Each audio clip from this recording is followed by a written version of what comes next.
The iPhone 11 Pro line is absolutely stunning. I must admit, each and every day that passes, I'm loving the design more and more. The triple camera array does somewhat resemble a stovetop or a 4-rocket bazooka of sorts, but the contrast between the glossy and matte finish and especially the shiny stainless steel surrounding the phone is something to marvel at. Like Renaissance art, man. Apple has you covered the way you should cover your case with their own first-party clear case that was initially available for the iPhone XR to showcase all the bright colors, but now has made its way to the Pro iPhone lineup as well.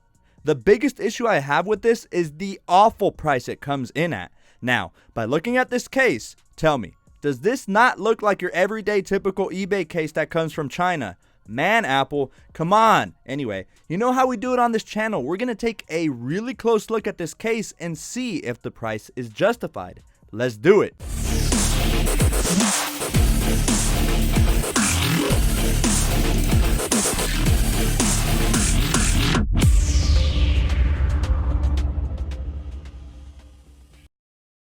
So this case is available for both variants of the 11 Pro as well as the regular 11 and comes in at a staggering $39 for what seems to be a little dingy case. And yes, sure, upon first glance, this does seem like a total ripoff, but just hold your horses, there's more to meets the eye. As you'll see, this doesn't get the VIP treatment the leather cases get and instead is put into a similar category as the silicone cases, being in this disposable plastic container showing you an invisible case. The presentation works, you just pull on the tab on the back and you'll have your new see-through clear case. So like I mentioned, Apple didn't introduce a clear case until the iPhone XR, 11 years after the introduction of the first iPhone. Clear cases have been widely available from even the original iPhone and most for a fraction of what Apple charges. So why does Apple charge so much? Well, short answer, Apple. Long answer, its construction is actually more rigid and stiff than you'd think. The case isn't overly flimsy like some of the $5 cases I've ordered over eBay in the past. It's got this really nice sense of protection, but at the same time, isn't no OtterBox either. I think it's the perfect balance of protection, but when you really think about it, none of Apple's official branded cases are made to be like an OtterBox Defender to begin with anyway. Another cool thing about this case is that there's a slight lip that bulges from the edge of the case so that when you lay your phone down on its screen, your display is elevated and thus protected from unwanted scratches while resting on a table or on a hardwood floor. As should be the case, get it? We have all our necessary cutouts in order to blissfully use and enjoy our brand new iPhone. You have your volume button cutouts, which I must admit are not as clicky as they are on the leather cases or even the silicone cases, but they're sturdy enough where it causes no interference. You have your cutout for your mute switch, which is fine for most people unless you have massive sausage fingers, in which case you may want to dig your nail in there. And on the right side, we have the wake button placement as well to allow easy access to wake and shut off our device.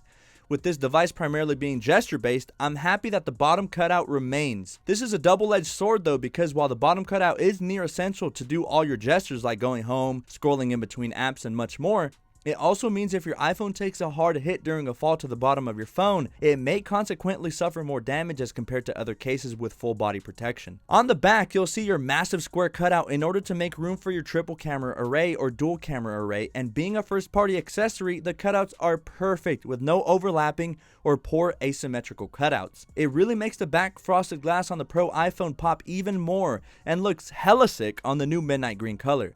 A very clear purpose of the case, to flex that you have the latest and greatest. One of the biggest setbacks most clear cases have, more specifically cheap clear cases, is the yellowing of the product through time. It's as if your case smokes 5 packs of cigarettes a day and is now starting to not only morph and shrink, but also turns this nasty and dirty yellow color. Don't smoke cigarettes, kids. That's actually happened to one of my cases way back in the iPhone 5S days, and it looked putrid, hideous, like something you would pull out of a toilet. I'm happy to say that Apple either treated this material right or they just have a very high quality material. Apple says this is made from a blend of optically clear polycarbonate and flexible TPU material, whatever that is, which might be the reason why this case is able to retain its transparency. This also means the case is vastly superior in terms of build quality and material to its Chinese knockoff counterparts. What is a bit funky and at times is a 70s throwback is that when light hits it at a very specific angle, you get this rainbow effect which makes the light rays turn into a rainbow. This is because of this thing called science. Shouldn't be a big deal to most, certainly isn't for me. Ultimately, this is a very straightforward product, but it is extremely hard to justify for $40. I'd go ahead and tell you, this is a hard pass unless, for whatever reason, you just absolutely need a clear case. There are dozens, if not hundreds of other offerings by other third parties, and I recommend most choose this route, but make sure the third party case has that exposure at the bottom for the very essential gesture controls. But if you're a huge Apple fanboy, like myself, and need everything to be Apple branded, then this is your only option when it comes to the first party route clear case. While it is an interesting offering, I think the silicone cases are better even at the same price point, but at least those have some grip and the vibrancy most people look for when choosing a case. I'll have to see exactly how well the case holds up to UV exposure, but if it's anything like the previous 10R case, it shouldn't turn yellow at all. Oh, one last thing, if you're the kind of person who is always wiping their display and wants to keep your gadgets in pristine condition, you're absolutely going to despise this case. This case is a fingerprint magnet, and if your hands are dirty or if you've touched your face recently, the natural oils of your face will then transfer over to the case and it can look a bit gross at times. I'm not even going to lie. As mentioned, this case is available for the entire 2019 lineup of iPhones, and if you'd like to see my ultra battery drain test with every iPhone Apple has to offer in 2019, go head to head to see which reigns supreme. Definitely subscribe with bell notifications as that video is undergoing testing and is currently in the works. Thank you to all who stuck around until the end of this video, and I can't wait to catch you all in the next one. Peace out.